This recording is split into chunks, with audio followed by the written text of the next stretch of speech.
जीवन का असली आनंद क्या है? Buddha moral stories. जीवन का असली आनंद क्या है? एक किसान अपने गांव की परेशानियों से बहुत दुखी था। किसी ने उसे अपने दुखों के निवारण के लिए बुद्ध की शरण में जाने को कहा।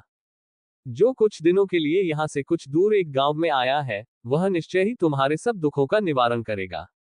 ये सुनकर किसान बड़ी इच्छा से बुद्ध की शरण में गया। ये सोचकर कि बुद्ध उसे उसकी समस्याओं, मानसिक पीड़ा, तनाव और दुखों से मुक्ति दिलाएंगे, वह बुद्ध के पास पहुंचा।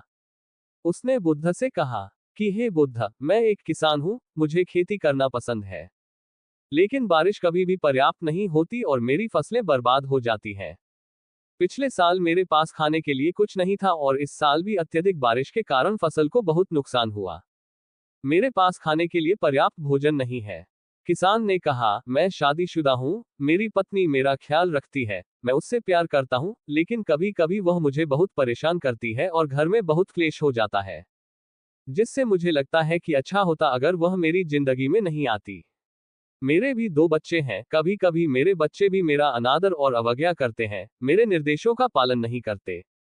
किसान लगातार बुद्ध को अपने दुखमय जीवन के बारे में ऐसी तमाम बातें बता रहा है। बुद्ध उस दुखी किसान की समस्या को ध्यान से सुनते रहे। अपनी जिंदगी की सारी परेशानियां बताने के बाद जब उन्हें राहत महसूस हुई तो वह चुप हो गए। अब उसके पास बताने के लिए कोई और समस्या नहीं बची थी। अब वह चुपचाप बैठकर बुद्ध की ओर देख रहा था और अपनी समस्या का समाधान पाने के लिए बुद्ध के उत्तर की प्रतीक्षा कर रहा था। लेकिन बुद्ध चुप थे। किसान ने फिर कहा, हे बुद्ध, मैं आपकी शरण में आया हूं, कृपया मेरे जीवन की इन समस्याओं का समाधान करें। बुद्ध ने कहा, मैं तुम्हारी कोई मदद नहीं कर सकता।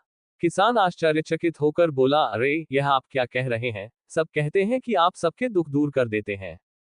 तो क्या तुम मेरी समस्याएं हल नहीं करोगे? इसलिए कि मैं एक गरीब किसान हूं। बुद्ध ने कहा, मुश्किलें हर किसी के जीवन में आती हैं, जीवन में दुख और परेशानियां आना स्वाभाविक है।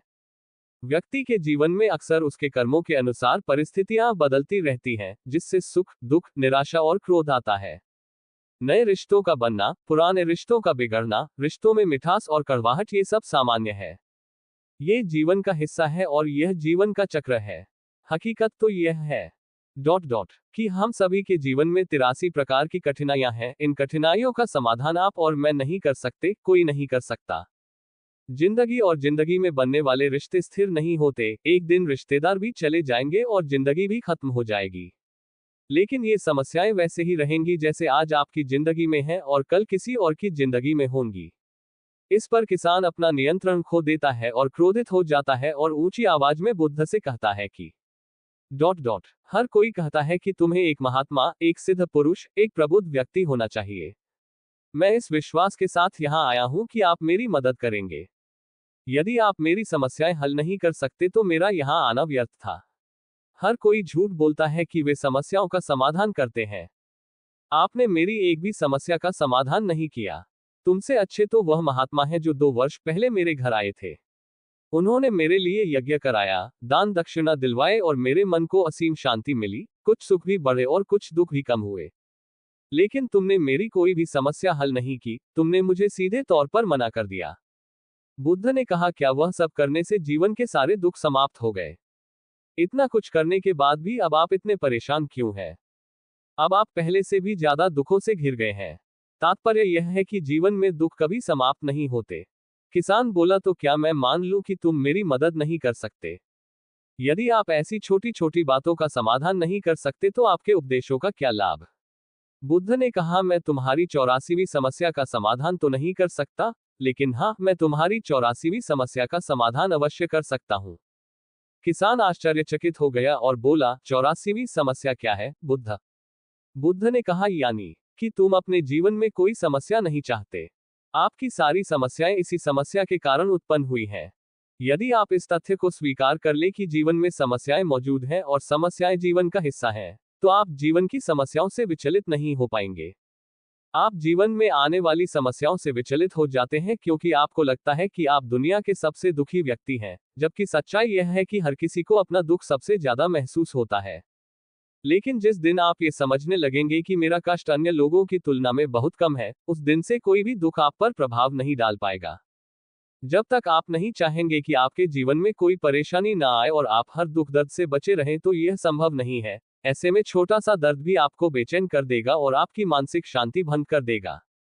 अगर आपके जीवन से परेशानियां पूरी तरह से दूर हो जाएं, अगर आपको हर दिन हर पल बिना दुख और कठिनाइयों के जीवन जीने को मिलेगा तो आप ज्यादा दिन तक ऐसा नहीं जी पाएंगे।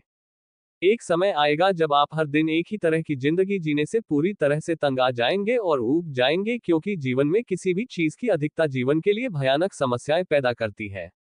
आरामदायक जीवन जीने से आप मन और शरीर दोनों से विकलांग हो जाएंगे। तो ऐसे जीवन का क्या फायदा जो बाद में आपको नर्क जैसा जीवन जीने पर मजबूर कर दे। जिस तरह खाना खाने का असली आनंद तभी मिलता है जब बहुत भूख लगी हो और पानी पीने का असली मजा तभी आता है जब बहुत प्यास लगती है, उसी तरह जीवन के तमाम दुखों और परेशानियों को झेलने के बाद ही खुशी का आनंद मिलता है।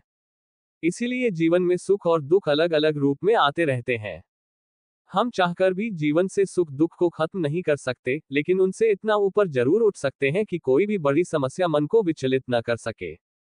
इसके लिए अपने मन को शक्तिशाली बनाएं, धैर्य रखें, प्रतिदिन आध्यात्म का ध्यान करें, ज्ञान बढ़ाओ। यह आपके जीवन की सभी समस्याओं का समाधान है। इसे जीवन की चतुर्मुखी समस्या का समाधान कहा जाता है। महात्मा बुद्ध का यह अद्भुत ज्ञान पाकर किसान संतुष्ट हो गया और उसका मन बिल्कुल हल्का हो गया। मन में जो समस्याएं परेशान कर रही थीं, उनके प्रति जिज्ञासा शांत हो गई। किसान ने अपनी आंखें बंद कर ली और आनंद का अनुभव करने लगा। किसान को समझ आ गया कि वह अब तक क्या गलती कर रहा था और वह बुद्ध के चरणों में गिर गया। तो दोस्तों, मुझे उम्मीद है कि महात्मा बुद्ध की इस कहानी बुद्ध प्रेरणादायक के माध्यम से आपके जीवन की कई समस्याएं समाप्त हो गई होंगी या कुछ समस्याओं का समाधान मिल गया होगा।